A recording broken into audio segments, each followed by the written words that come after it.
Hi guys, sorry for the background noise. I'm going to do the last part today, and so let's get into it. If there was any way to describe what you were feeling, it was with the visuals in front of you. No, not the boys, but they did add to the chaos within. Killua especially. He was staring at you as he held you to him tightly. The other boys tried to get him to help with the boat, but he showed no response. After shouting at him for the third time, Gon was emitting some serious viciousness. Killua was aware, as he always is, but he didn't show any signs of caring. He had both arms wrapped around you as you leaned into his chest. He was supporting you while you lay down with your upper half sitting up. You weren't in the mental state to be standing in such strong winds, and sitting meant you would have to take up space for the other guys. So you two occupied one half of the boat. Not that you noticed how it all worked. Karabaka had told you to assume that position when he stepped on board, and Killua had just slipped in as soon as he could. All you could focus on was the waves beside you. Your arm was hanging over the boat, fingers dipping into the water when the waves flicked up to meet your skin. They were loud and big, never constant, never the same pattern. That was how you felt. Ku's dead, Ku's dead, Ku's dead, you told the waves. The waves rose up to encase your hand. It stayed there, obvious, and slowly becoming more inviting. Then it was gone. You could feel the boat dipping as the air met your fingertips. You shook your head in a way of declining its invitation. You couldn't just hop in. Killua's grip on you had tightened, and you wanted to ignore that, along with the shouts of the boys behind you. That must have been offended by your decline. The waves ceased, and everything was as silent as the ocean could be. You glared at the blue. It didn't respond. You shifted to put your hand in the water, hoping for it to come back, so you wouldn't have to think. Think about how Ku's dead. I'll come soon, you tried desperately, leaning over the edge slightly to put your wrist into. The waves began again, slowly, coming from the opposite direction this time. They seemed forceful and strong. I can't come right now. Why didn't they understand? The wave hit your shoulder like a punch, and Killua almost pulled you entirely onto his lap. Why, Yan? He snapped, glaring intensely at you. You winced, feeling disappointed in yourself. Then the intensity slowly slipped away from his being as he looked at you more. He was just concerned. You looked away, embarrassed, and just as disappointed in yourself as he was. Everything seemed to quieten down. Even the sea was almost hard to hear. You swung your legs over and sat up after Killua indicated you do so. The boat was pulling into dock. Beyond alert. You're probably here too. They're probably here too, somewhere, since this is the closest island. Karabaka moved to the front of the boat. Gon and Killua stood either side, with Leorio at the back. It was like you were the president or something. However, you could tell they knew that you were in no condition to fight, and because you didn't have a reason to fight, there was no chance. The group moved as one, although you knew you were the only one who wanted to burst into a mad sprint when you stepped off the boat. That was all you wanted to do. Take me home, you said before even thinking about it. All you wanted was familiarity. Everyone froze, turning to look at you. Killua had a look of disbelief. Oi, you're kidding me. And as he spoke, you felt a heavy curtain of guilt once again cover you. His eyes were wide and shaking. You knew Killua, and you knew he was biting back exactly what he wanted to say. Instead, he was just lightly held onto your wrist, but you didn't protest. It had been a dangerous request. The group moved as one again after a silent exchange of looks, from what you could make out through a small amount of in and brief glances between the people around you. You were heading into a town. It did not seem modern, as there were sawmills and mills around. They were creepy in the mist. This would have been fun on a night like Halloween, or any other night, really. Any other night with Ku. A sharp pain shot from your hand. It was hard to ignore, and that was why Killua had done it. You looked up from the ground, your lips parted slightly, releasing a small gasp when you noticed silent tears had been dripping from your face. He pulled you into a hug. At first, you would have assumed it was meant to be comforting. However, you could see the veins popping on his arm. His nails were out. Kurapika, Leorio, and Gon had formed a circle around you both. Only then did you hear the footsteps approaching. They weren't even trying to conceal themselves, so they had always been present. That's always a sign of a cocky nin user. Or maybe they didn't use nin. That idea made more sense. Kurapika and Gon were thinking the same thing. If they had nin, they would have used it to their advantage. Instead, they circled the group and showed their guns proudly, all dressed in a burgundy with a equal sigh painted in white all over them. It was on their cheeks, foreheads, clothing, necks, hands, wherever. Necks, hands, everywhere. Who are you? Kurapika said loudly. The men and women exchanged looks, and Killua took the moment to change position. You found yourself with your back inches from Gon, who was staring down the woman in front of him. Killua didn't need to tell Gon to look out for your back. He would. Killua's left hand's fingers lightly threaded with yours as he stood in front of you. The group still hadn't answered. I don't think you heard. Who the hell are you? Leorio's patience broke first, expectedly. He stepped forward and grabbed the man in front of him by the collar. However, nobody blinked an eye, and that's when Kurapika noticed where they were looking. He turned to face, just as Gon also realized. Her? Kurapika whispered. You turned to look at the woman in front of Gon, assuming he meant she was the leader. They want Yen? Leorio let go of the soldier. He looked at Kurapika, waiting for a confirmation he didn't want to hear. You froze up immediately, wanting to be anywhere but here. Yeah, Gon confirmed. He had visibly relaxed. That rubbed Killua the wrong way, who felt himself shaking with rage the more he looked at the group in the burgundy. How could anyone relax at a time like this? He felt his senses heightened and his heart rate increase. She was in no state to defend herself just 20 minutes ago, and now we're surrounded? Killua, Kurapika said. He didn't turn to look at him, however, already able to tell his mental state through his nin. It's okay, you know we won't let them have her. I do. I promise I know.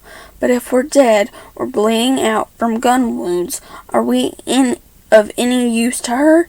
Yeah, the assassin compressed his nin. These were normal people, not hunters. not anything like a challenge. He wouldn't need his nin for this. But then, why did Gon relax way too early? Did he figure out quicker? No. Gon was standing nonchalantly now. He had widened the space between you and him, just as Killua had closed it. It felt like he and Gon were losing synchronization ever so slowly. They used to have the same priorities, but with YN involved, it was beginning to show how different the two boys really were. You were unresponsive in all of this. All you could think of was what Ku had been trying to say, been trying to tell you.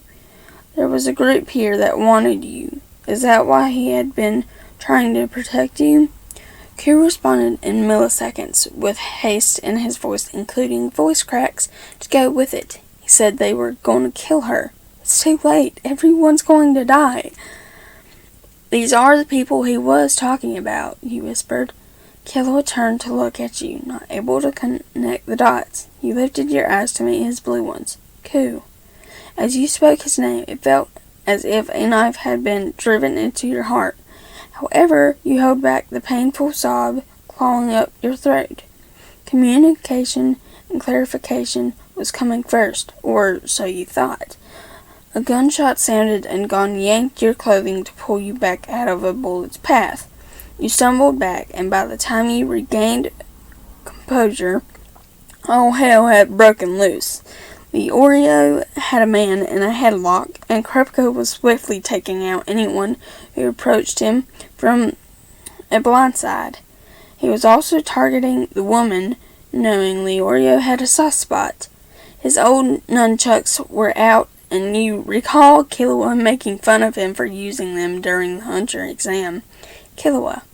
It took a few seconds to find him. A group of 3 had been challenging and aiming at him, yet he had disappeared. He reappeared in time to life a man's arm up, making him shoot his own comrade in the back. A comrade that had been running for you. In fact, all of them were. No matter where you looked, all of the Burgundy soldiers were facing you. They were concentrating on the fight, yet still glanced at you every few seconds frantically, scared you would disappear. Wait, that was wrong. They weren't concentrated on the fight. They were concentrated on getting to you by any means, and your theory was proven just that second by a bullet hitting millimeters from your thigh. I can't just sit here. You stood up. The bullet had come from Kurapika's direction, yet he was swiftly kicking guns out of hands as fast as they were being shot. Leorio himself had got a gun, but something told you he wouldn't fire it anywhere fatal.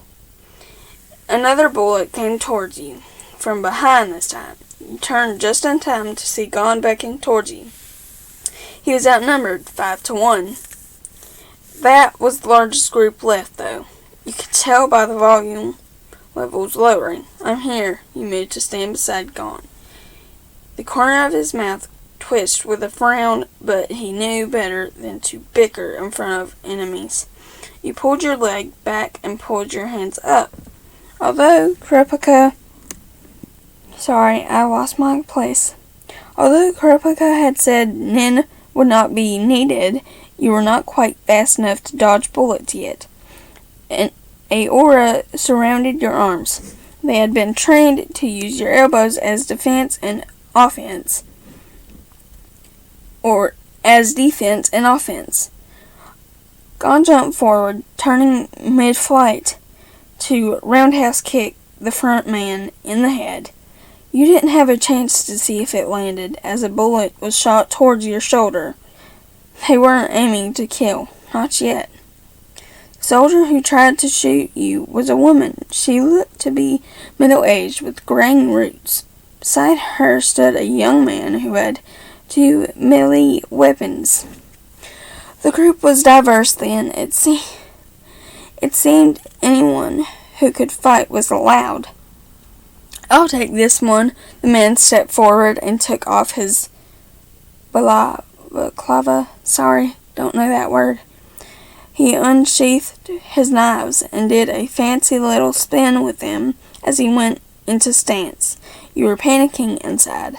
If things were going south, the woman behind him would most definitely begin to shoot at you too.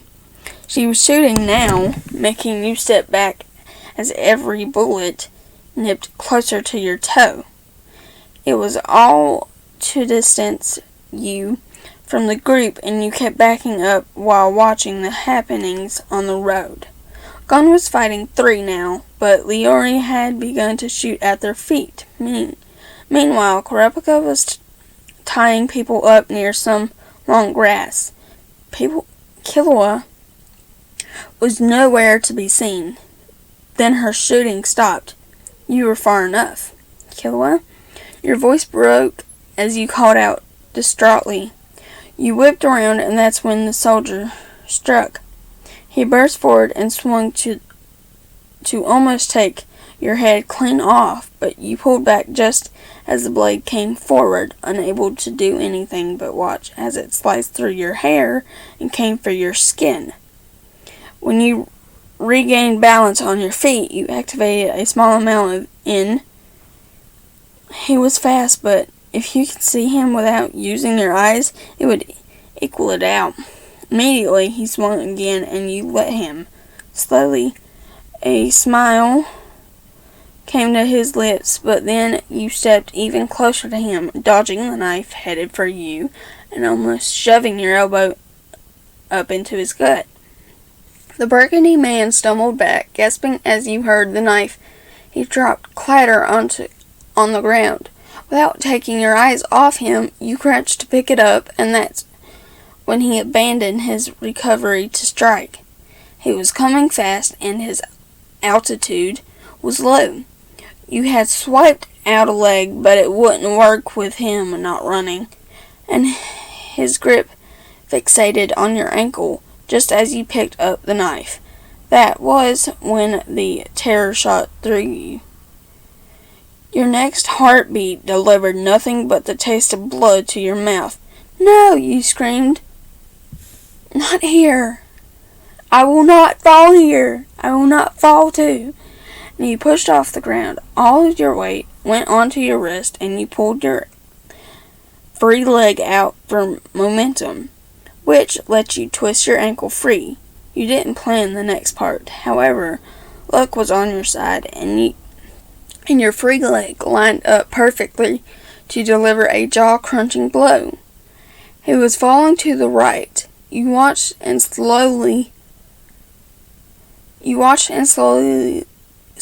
the middle-aged woman came into sight. She was lining up a shot, and you were in no position to run. Thinking fast, you swung one leg up to place you vertical to the ground, just as she shot. It was heading for your stomach. This was risky, but you covered your stomach in yin and hoped for the best as you began to swing your other leg around. You landed on the ground in a bridge stance. The bullet whizzed by, and the air it cut breezed across your stomach. The sound of her reloading made you weak. You were mentally and physically exhausted. Standing up, you tried to think if you could make it in time to stop her next shot, but someone took care of the problem for you. "Killua!" cried as the boy appeared out of thin air, as he always does after he runs fast. He held a knife up to her throat, and immediately she yielded. "Smart," he commented. He then moved and kicked the gun away and watched it as it sailed over the forest. You ran up to the silver and almost went to hug him. He gave you a look, though, a warning to not let your guard down. "Right," you nodded to yourself, and began to get your breath. Gon walked over, then he had unzipped his green jacket and was fanning himself. "Thank God that's over," he said. He sat down and sighed. Killua resisted the urge to give him a look, they had a hostage. Oi, don't relax, Baka. Sorry. Oi, don't relax, Baka. He kicked Gon's feet lightly. His only response was Gon sticking his tongue out before he laid down. Killua moved to talk further, but Kurapika approached. He went straight to the woman, and Leorio went to you. Nice fighting. He ruffled your hair slightly. You smiled softly at him before watching as he ruffled in his briefcase. He pulled out an antiseptic wipe and a plaster. Allow me. You sat down as Leorio tended to your cheek, finding it hard not to droop off. The fight replayed in your head over and over. The man's lust for blood as he dashed towards you with the knives, and the woman's unwavering shot when she saw an opening. You didn't want to imagine what would have happened if you had hesitated for a second.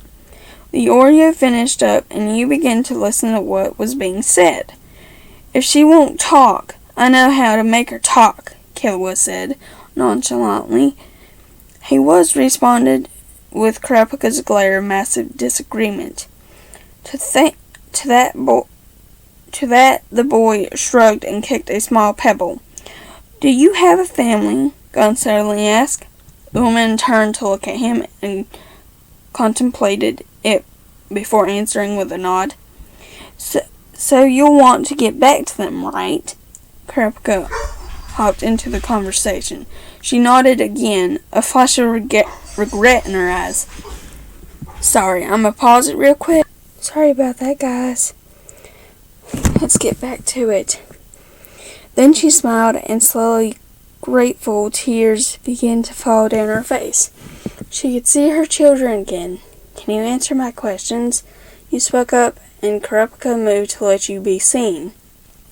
The woman nodded immediately. You scooted forward on the group, so you were seated opposite of her. Was there a group of you sent to attack us on Philly? She nodded. Did some of them get killed before finding me?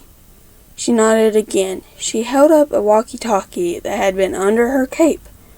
That was how they communicated. Why are you here to attack me? She paused. Then the woman slowly pointed to the equal sign on her pants before finally speaking.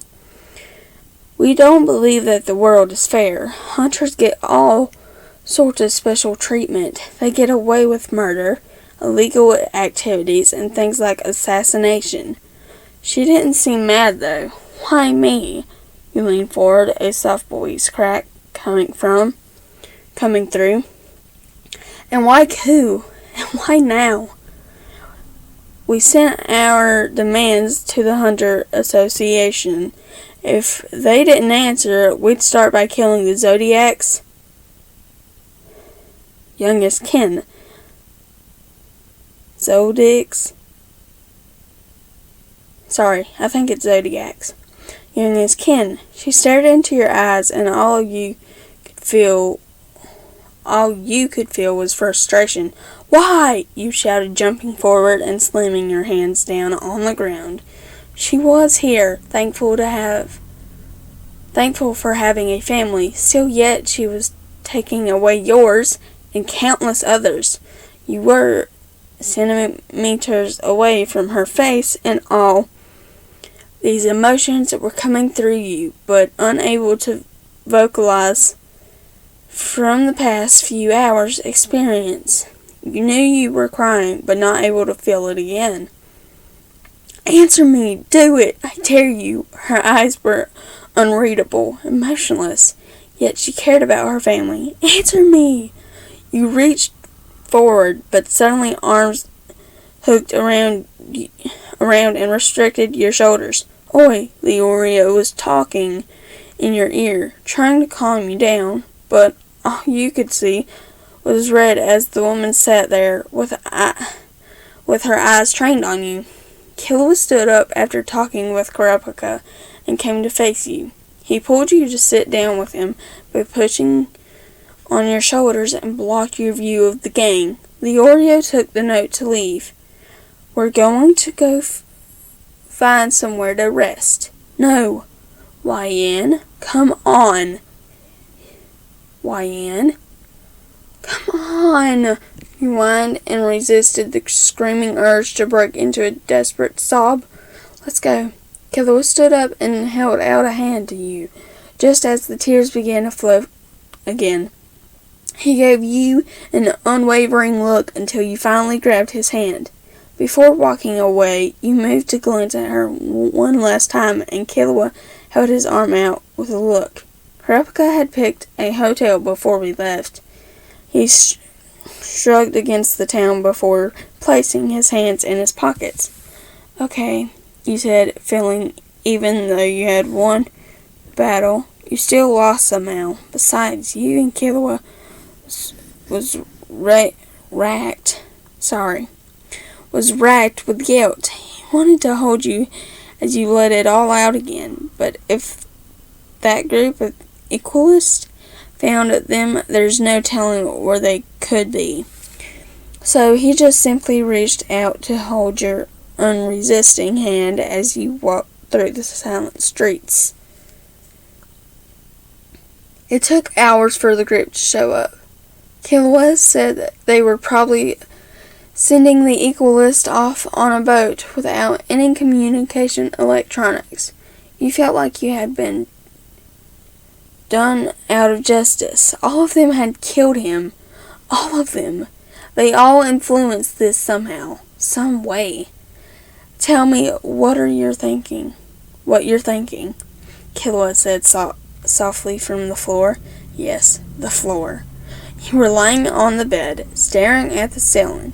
There was only one room left in this hotel, and it was furnished with a single table and a chair and a bed. He insisted you get the bed. I don't know, he responded brokenly. Every thought that was related the equalist to coup ended in violence. I want you to talk to me, YN.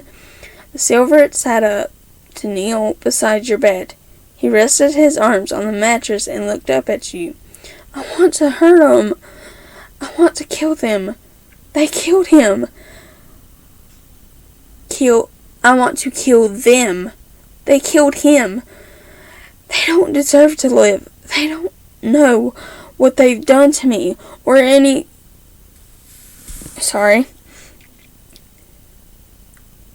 They don't know what they've done to me or anyone...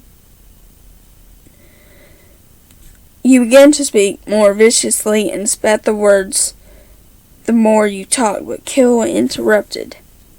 He pinned you down on the mattress, sitting on your chest with his knees pinning your forearms down either side of you. Bloodlust was thick in the air, more white in his eyes than people. I've killed countless people. Do you think I deserve to die too, YN? His canine teeth looked sharper, like a lion's almost. No, you didn't. It's different for you. I've still killed people. He was right. The assassin lit up and sat on the edge of the bed before talking more. It's different, but the result is the same. I killed people. I didn't have a choice. His hands curled into a tight fist. I still did it. Maybe they don't have a choice either. His blue eyes turned to meet yours then. He was so strong. We have the choice. We don't have to kill them. We just have to get to safety. We are not the hunters they think we are. You sat up and fumbled to get onto your knees in order to reach over and hug him. With your arms wrapped around his neck and shoulders, you could feel his tension relax. Killua's arms wrapped around you too, and then you began to cry. Even though Killua said the end goal was your safety, you always let down your emotional guard around him. He was everything to you right now. I'm sorry. I'm not strong too. I'm sorry. You're in this mess because of me. You coughed and almost choked on vomit before continuing. I'm sorry. He's dead. I'm sorry I wanted to kill them. It's okay, Killua said while stroking your back. Tears were brimming his eyes. I'm sorry. I lost my place. It's okay, Killua said while stroking your back. Tears were brimming his eyes, but he knew better. He just couldn't stand seeing you like this. He began to repeat his words and motions, and eventually you quieted down. However, you refused to let go of him.